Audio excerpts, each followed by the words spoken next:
할렐루야! 네, 이부 예배 나오신 여러분들을 환영하고 축복합니다. 또 오늘 성가대 은혜로운 찬양 감사합니다. 성가대 이렇게 빨리 회복할 줄은 저 몰랐고요. 마스크를 쓰고 어떻게 이렇게 잘할까? 한 번 더 주의 이름으로 축복합니다. 감사하고요. 중고청 여러분들을 환영하고 또 늘 앞자서 예배드리는 우리 중고청님들을 축복합니다. 한번 따라 하실까요? 행복한 가정. 그 서울대 종양외과 어느 교수가 쓴 책을 작년에 제가 읽어본 적이 있습니다. 환자를 대하면서 쓴 그분의 어떤 에피소드, 애환들을 쭉 봤는데 거기서 비슷한 내용이 좀 있더라고요. 우리나라는 대부분 가족 간의 대화를 많이 하지 않는다는 것이 거기에도 나와 있습니다. 대화라고 해봤자 밥 먹자, 지금 어디 오냐, 집에 언제 오니, 이런 거 끝. 이런 것은 대화라고 볼 수는 없죠. 반면에 직장 동료들 또는 가까운 친구들 간의 대화는 많은 경우다. 가족들과 비교해 볼 때 직장 생활 애환도 나누고 자기 인간관계의 어떤 어려움 또는 일상의 소소한 일들에서부터 최근에 본 영화나 또는 읽은 책 그것도 나누고 또는 취미 같은 것도 서로 공유하고 때로 매우 개인적 소소한 고민도 나누고 털어놓기도 한다는 것입니다. 그러나 의외로 가족과는 소통이 잘 안 된다는 게 의사 얘기입니다. 이 의사가 가끔 환자 곁에 있는 보호자에게 질문한답니다. 어머니가 가장 좋아하는 노래가 무슨 노래였냐고. 몰라요. 아버지라면 이런 상황에서 어떤 선택을 하셨을까요? 몰라요. 대부분 이런 소소한 질문에 제대로 답을 주는 사람이 별로 없다는 겁니다. 그러니까 가족이어서 서로 잘 안다고 생각하지만 가족만큼 서로 모르는 존재도 없다라는 것이 많은 가정들, 환우들을 대보면서 진단한 이 의사의 내용입니다. 타인은 모르는 대상이기 때문에 예의를 갖추고 서로 알기 위해서 대화하지만 그러나 가족은 날 때부터 가족이었으므로 굳이 말하지 않아도 될 것이라는 착각을 한다는 것입니다. 우리 가정예배를 맞이해서 가정, 그 언저리에는 누구보다 가장 모르는 존재가 되기 쉬운 것이 가족인 것 같다라고 이 의사도 그렇게 진단하고 있습니다. 이분의 혼자 생각이 아니라 수많은 가정들, 환우 가정들을 접해보면서 쓴 이분의 책에서 나온 얘기입니다. 지난주와 좀 비슷한 얘기가 하나 있는데요. 한국가정사역연구소의 조사 자료에 따르면 이 세상을 살아가면서 나에게 가장 상처를 많이 준 사람이 누구냐? 질문에 놀랍게도 40% 이상이 아버지, 32% 엄마, 27%가 집안 식구, 형제들이었습니다. 그러니까 너무 잘 모르는 그 가정의 내면적인 것, 가장 행복하고 가장 서로 가까워야 될 가정이 의외로 서로 상처를 많이 주고받는 그런 곳이다. 그래서 제가 서두에 말씀드렸는데 의외로 소통도 잘 하지 못하고 있고 이런 것이 가정의 현실이다 하는 것입니다. 여러분 가정 어떻습니까? 건강합니까? 네, 3명. 행복하십니까? 15명 정도.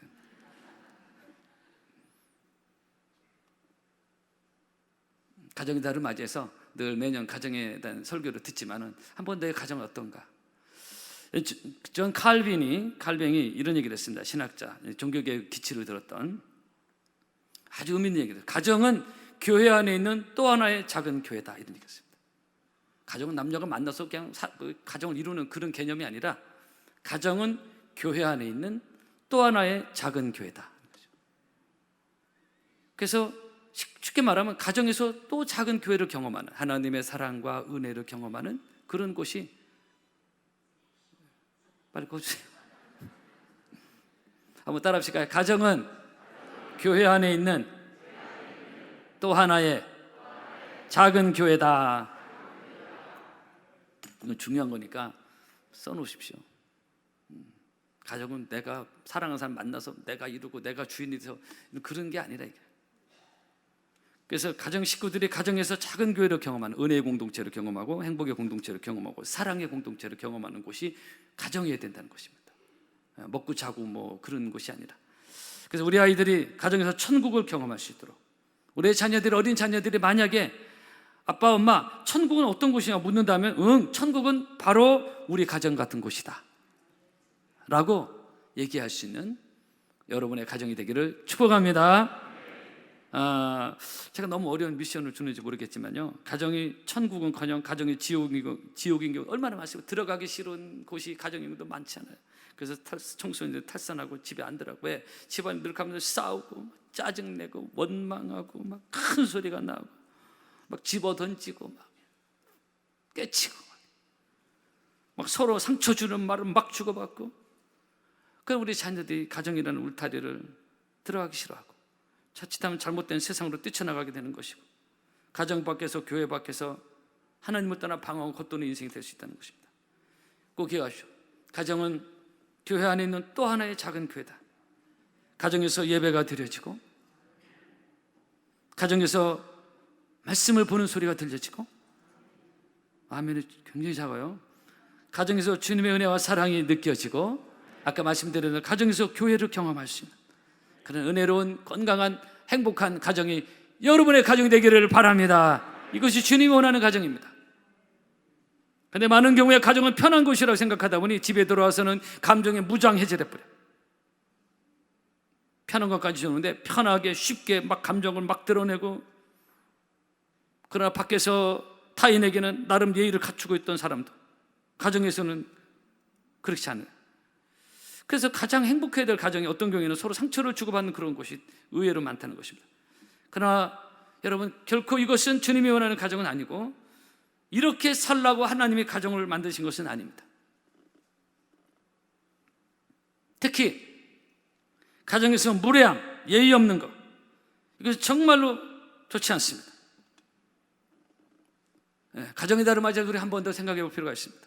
여러분, 어떤 타인에게는 그렇게 잘하고 젠틀하고 부드러운 사람, 가정에서는 부인에게, 아니면 부인은 남편에게, 자식에게, 또는 자식은 부모에게 함부로 무례하게 대하는, 이것은 결코 옳지 않습니다. 고린도서 13장에 그 유명한 사랑장 나오잖아요. 인간적 사랑이 하나님이 말씀하신 사랑의 정의가 마냥 쭉 여러 가지 사랑에 대한 정의가 나오는데, 그 중에 하나가 사랑은 무례하지 아니하며 그랬어요. 한번 따라 합시다. 사랑은 무례하지 아니하며. I love you만 사랑이 아니에요. 어떤 화가 났을 때, 스트레스 발생했을 때 그때 무례하지 않게 하는 거, 상대방에 대해서 예의를 갖추는 거, 이게 사랑이다. 이거. 사랑은 무례하지 않다. 이거. 저는 얼마 전 한도 말씀드렸지만 제가 너무 감동 깊게 읽어가지고 작년에 데일 카니기가 쓴 인간관계론을 흥미롭게 읽었는데요, 인간관계를 경전으로 알려주고, 혹시 내 대인관계에 조금 나는 문제가 있다고 생각하는, 고민이 있다고 생각하면 추천하고 싶은 책입니다. 성경적으로 그 틀리지 않는 게 많이 반복되고 있고, 이 서로 간의 관계에서, 이분 얘기입니다. 서로 간의 관계에서 무례함, 예의 없는 거, 특히 가정에서 범할 수 있는데, 함부로 사람을 대하고 말하는 거, 이 무례함은 이분 데일 카니기가 쓴 겁니다. 서로 간의 사랑과 관계를 먹어치우는 암세포와 같다. 그러니까 자꾸 무례하고 함부로 하다면 서로 간의 관계와 이것이 집어먹는 암세포와 같다는 것입니다. 저는 동의합니다. 이 내용에 대해서. 예의 없는 말, 함부로 대하는 거, 이것은 거듭 말씀드리지만 사랑, 이 관계를 집어먹는 무서운 암세포 같다는 거예요. 자꾸 그렇게 살면은 관계가 다 끊어지는 것입니다. 왜냐하면 사람은 하나님의 형상으로 창조된 존귀한 존재를 하나님 창조하셨고, 그래서 본능적으로 존중받고 싶어 합니다. 데일 카니기 그런 얘기 나와요. 그런데 상대방이 나를 자꾸 무례하게, 엄청 기분 나쁜 겁니다. 특히 부부간에, 부모와 자식 간에, 아니 자녀가 부모에게, 이런 상대방의 무례함은 나의 존재를 무너뜨리는 나쁜 것이 됩니다. 그 관계가 멀어지는 것이, 마음의 문을 닫아버리는 것입니다. 나를 함부로 대하는 사람이 우리가 마음의 문을 열고 호의적일 수가 없잖아요. 똑같습니다. 근데 문제는 이 데일 카니기 되고 있었는데, 보편적으로 사람들은 타인에게는 예의를 갖추고, 미국도 똑같은 거예요. 한국만 그런 게, 미국이도 그런가 봐요. 타인에게는 예의를 갖추는데 가족에게는 쉬운 상대로 막대하는 그런 게 많다는 것입니다. 그래서 부모는 자식을, 자식은 부모를, 또는 부모 간에도 쉽게 막대하는, 조금 심하면 언어적 폭력을 해서 막 욕을 하고 저주해버리고, 더 나아가 막 신체적 폭력을 행사하고. 이분이 이런 지론을 폈더라고요. 기름이 없으면 차가 움직일 수 없듯이 서로 간의 예의야말로 결혼을 유지하는, 가정을 유지하는 여러 가지 비결 중에 하나다. 이것이 깨지면 자동차에 기름이 없어서 목적지에 갈 수 없는 것처럼 자꾸 그 관계는 무너지고 병들고 깨진다는 것입니다. 자식들은 억지로 살지는 몰라도 관계가 이미 끝나버린. 한마디로 이 가정 식구라고 해서 무례하게 대하지 말라는 것입니다. 성도 여러분, 여러분의 가정에 은혜와 무례함이 없는 그런 좋은 가정, 건강한 가정이 되기를 바랍니다. 제 얘기를 좀 잠깐 드리는데 죄송합니다. 또 가정의 달마다 또 저도 부족한 사람이지만은 가정의 달마다 조금 나눈 것을 이해를 해주시기 바랍니다. 이해를 해주시기 바랍니다. 저도 한 가정의 가장인데 이 말씀에 의거해서 저는 우리 사모나 우리 아이들에게 결코 함부로 대하지 않습니다. 밖에서 제가 여러분도 대하는 것처럼 목사님도 대하는 것 그 이상으로 저는 사모와 특히 우리 아이들을 존중하고 예의 있게 대합니다. 목사님 집에서 그렇게 하면 피곤하지 않겠냐고. 절대 그렇지 않습니다. 억지로 하면 피곤하겠죠. 예의 있는 척하면 피곤할 겁니다. 그러나 가정 식구들을 아주 존중하는 마음이 내 안에 있기 때문에 그 자연스러운 거예요. 절대로 함부로 해서는 안 될 귀한 식구들이라고 생각하기 때문에 그렇게 하는 것이 자연스러워서 피곤하지 않습니다. 그게 더 편해요. 우리 아이들 혼낼 일이 있어도 그렇게 혼낼 많지 않지만 예의를 갖추고 함부로 무리하게 쌍스럽게 그렇게 하지 않습니다. 설령 사모와 부부싸움을 하더라도 저는 예의를 갖춥니다. 무슨 말씀을 하냐고, 화났다고 함부로 말하고 함부로 대하고 함부로 하대하지 않습니다. 우리가 화나면 막 손을 넘어버리거든요. 저는 그 사건, 그 논쟁이 된 것만 얘기하지 함부로 해서는 안 될 말을 절대로 하지 않습니다. 우리 자녀들에게도 야! 너! 좀 한 명 졸다가 깼는데 그렇게 불러본 적이 거의 없습니다. 제 자녀를 부르는 호칭이 있습니다. 우리 딸 너로, 영어로 도로 해가지고 우리 아들 요하나, 아들아, 이렇게 아주 부드럽게 정말 예의를 갖추고 부르는 것이 편하고 좋아요. 한 가지 더 좀 한 거 말씀드리는데, 저는 개인적인 것이기도 하고 여러분 꼭 이렇게 하라는 것은 아닙니다. 제 개인적인 성향일 수 있습니다. 가장들을 맞이해서 저는 우리 사모가 뒤에 앉아있지만 부엌에서 오래 일하는 것을 절대로 좋아하지 않습니다. 김치를 담근다든가 이 시간 걸리잖아요. 음식을 오래 준비하고 좀 좋아하지 않습니다. 가정에서는 쉬어라. 동의를 하지 않으신데, 제가 보통 저녁만 집에서 먹거든요. 점심분들 약속 있고. 근데 가능하면 간단하게 준비하기를 원하고, 저는 사모가 가정에서 쉬고 있는 모습을 볼 때 편하고 좋습니다. 정말 그래요. 그리고 제가 청소하고 그냥 음식 쓰레기 갖다 버리고 쓰레기 재활용 우리 아들하고 같이 하고 앵간한 것 하면, 그렇다고 우리 사모는 맨날 놀고 먹으면 그렇지 않아요. 가정주부도 할 일이 있습니다. 그러나 저도 한가한 사람은 아니지만, 시간이 남아 사는 건 아니지만은 바쁜 것은 바쁜 거고 가정은 가정이기 때문에, 가정은 소중하기 때문에 내가 또 할 역할들이 있으니까. 그래서 제 마음에 우리 사모가 집에서 편히 쉬고 있는 모습을 보는 게 제일 좋아요. 편히 쉬세요. 저 잘났다는 얘기 아니라 그냥 우리 삶을 얘기하는 겁니다. 어제는 우리 사모가 그런 얘기 하더라고요. 여보, 당신이 우리 집에 주부 같다. 그런 얘기를. 미안하다고. 미안할 거면 당신도 할 일을 다 하는데. 제가 이야기를 드리는 건 뭐냐면, 어떤 가정 사역 목회자가 이런 글을 썼더라고요. 특히 유교문에 이렇게 많이 써요. 현대인들은 조금 덜 하겠지만, 현대인들이 가지고 있는 한국 사회에서 가정에 대한 잘못된 생각 중 하나가 고쳐야 되는데, 주위를 둘러보면 아내를 마치 가정부처럼, 옛날에 유교문 이게 아주 흔했습니다. 아예 부인은 부엌에서 밥 먹었잖아요. 가정부처럼. 그래서 유교문은 안 좋아요. 집을 창고처럼, 아이를 맡기는 타가수처럼 생각하는 사람이 많다. 이거 고쳐야 된다는 거예요. 그러나 여러분, 우리네 가정은 하숙집도 아니고 창고도 아니고 더더욱 타가수도 아닙니다. 아무리 작은 가정이라도 거룩하신 하나님이 계신 곳으로 우리가 이행해야 될 사명이 있는 것이고, 여러분, 영어에서 가장 아름다운 단어 셋을 고르라면요, heaven, 천국, 그리고 그 다음에 mother, 엄마, 그리고 home, 가정이 있습니다. 다시 말씀드릴까요? 영어에서 가장 아름다운 단어 셋을 그렇게 꼽는데요. heaven, 천국, 그 다음에 mother, 이 크리스천 문화에서 나오는 겁니다. home, 가정입니다. 이 세상에서 제일 좋은 곳, 아름다운 곳, 있고 싶은 곳, 편한 곳, 가정, 그렇게 돼야 된다는 것입니다. 가정의 달을 맞이해서 늘 우리 가정의 달을 얘기를 듣지만은 여러분의 가정이 하늘나라의 모형이 되어지는 그런 좋은 가정, 행복한 가정 되기를 축복합니다. 옛날 우리 학생들이 요즘 안 불렀던 노래 중에 즐거운 곳에서는 날 오라 하여도 내 쉴 곳은 작은 집 내 집뿐이라. 존 하워드 펜이 홈 스위트 홈에서 그 노래 부른 거 우리나라에도 많이 불려졌던 데입니다.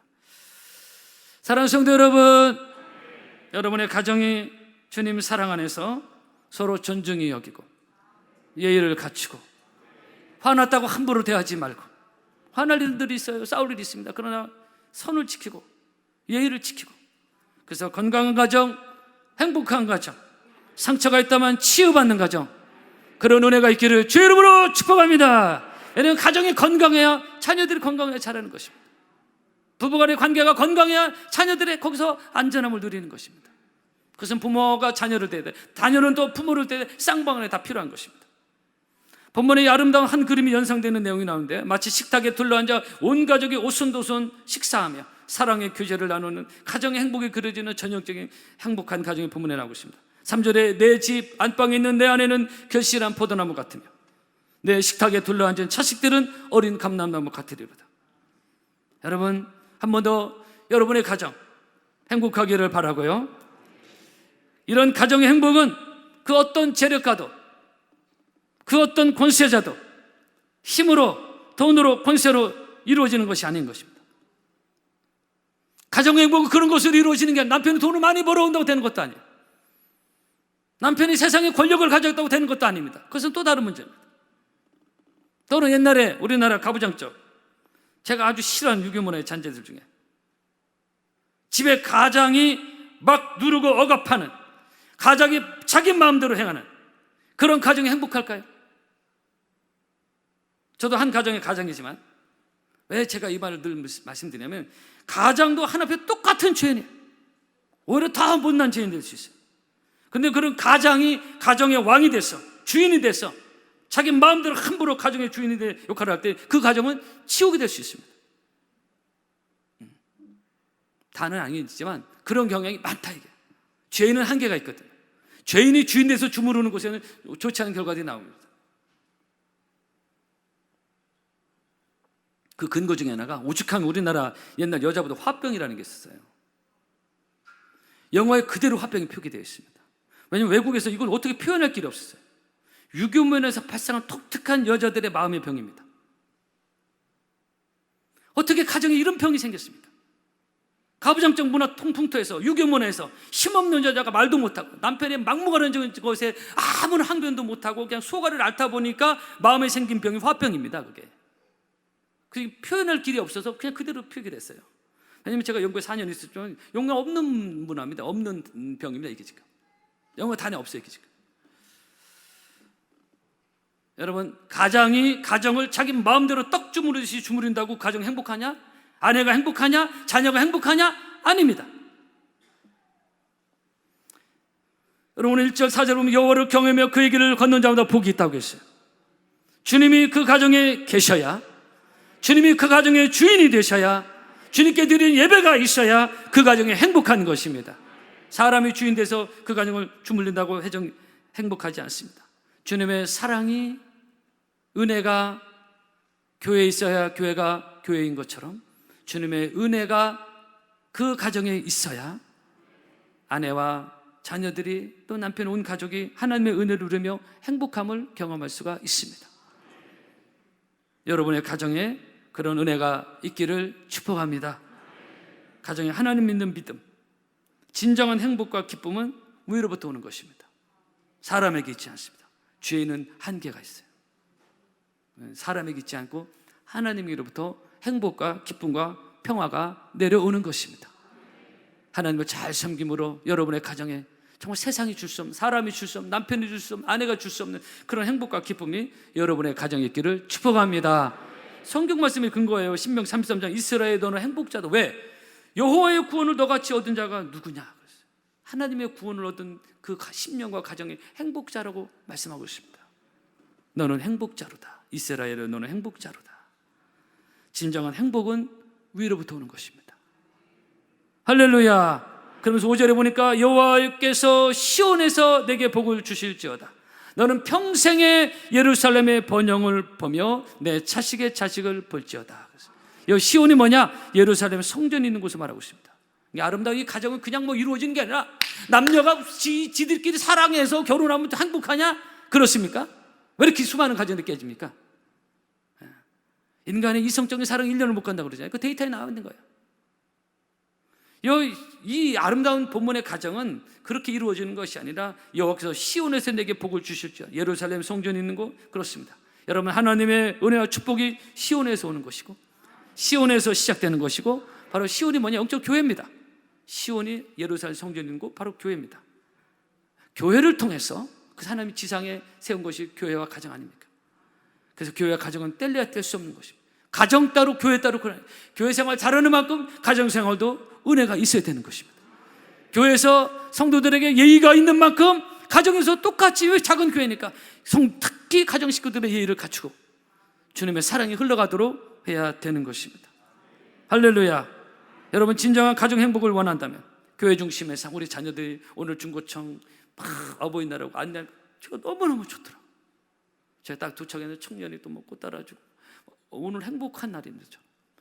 저는 이 청년 주위 중고청들이 막 초중고 애들이 교회 막 왔다 갔다 오늘 특별히 안내해서 그러니까 너무 좋아요.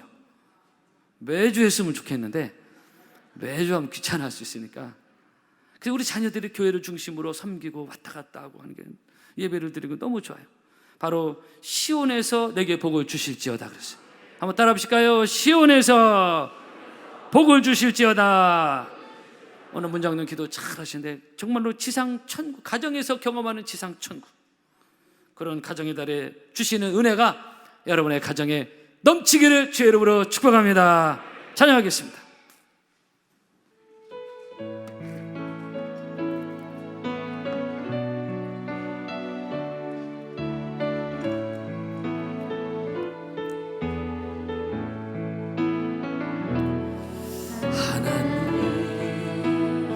이 가정을 축복하소서. 하늘의 신령한 복으로 하나님, 이 가정을 축복하소서. 땅의 기름진 복으로 가득히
하나님 찬양합니다.